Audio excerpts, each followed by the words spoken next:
Banhada pela luz do sol, reluz Jerusalém, uma cidade que ao longo de sua história foi palco de grandes acontecimentos para a história da humanidade.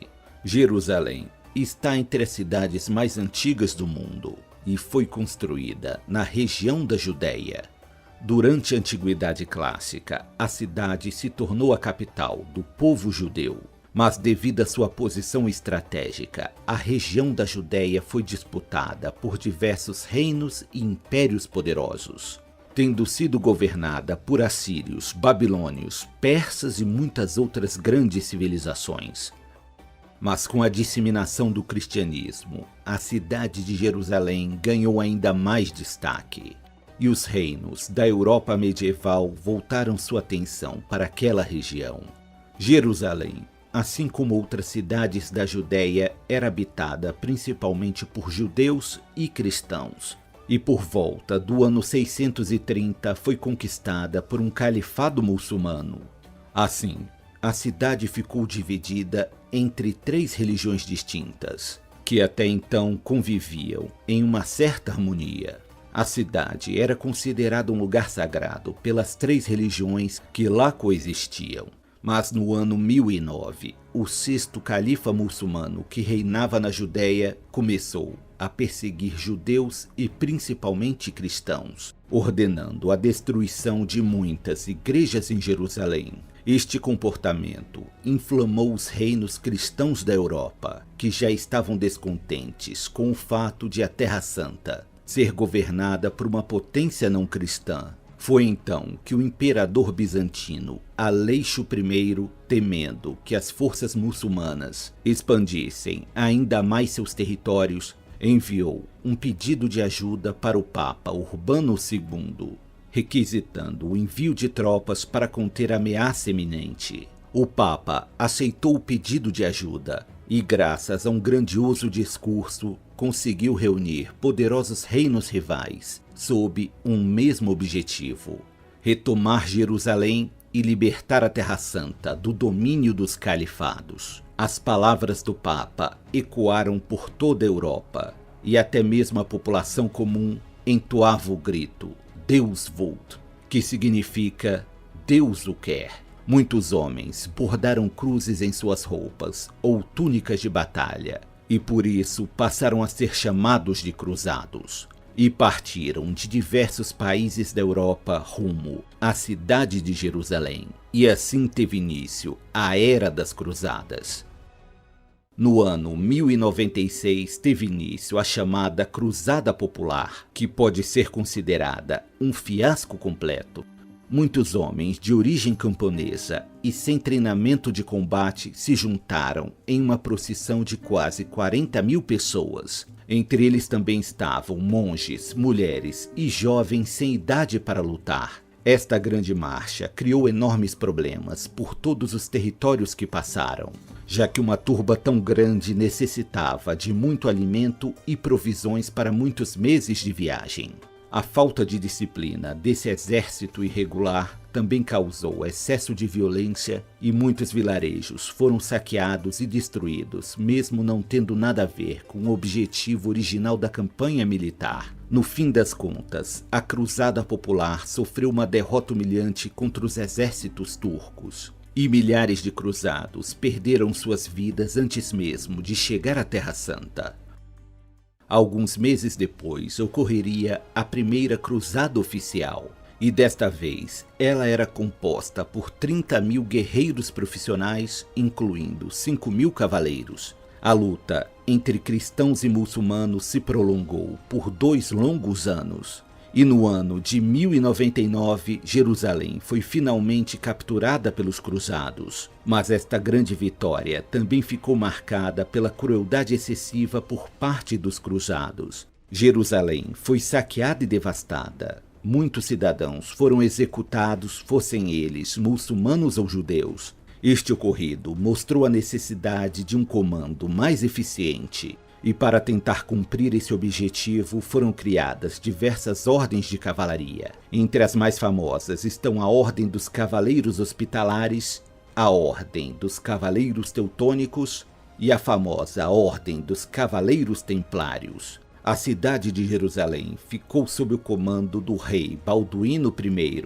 Os outros territórios conquistados ficaram sob a liderança de senhores feudais europeus e ficariam conhecidos como os Estados Cruzados. Mas a vitória da Primeira Cruzada, na verdade, marcava apenas o início da Guerra Santa entre cristãos e muçulmanos. Nos séculos seguintes, os conflitos pelo controle da Terra Santa se intensificaram e mais 8 cruzadas foram proclamadas. Os acontecimentos mais marcantes ocorreram na Terceira e Quarta Cruzada. A Terceira Cruzada é também chamada de a Cruzada dos Reis e ganhou este nome por conta da participação dos 3 maiores soberanos de sua época: o rei Filipe II da França, o imperador germânico Frederico I e o rei Ricardo Coração de Leão da Inglaterra.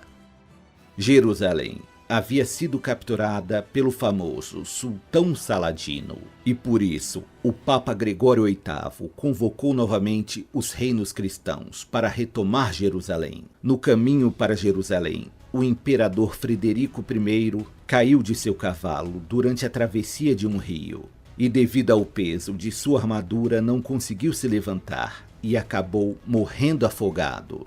Já na Terra Santa, o rei Ricardo fez jus à sua alcunha de Coração de Leão e se provou um adversário digno contra o grande exército de Saladino.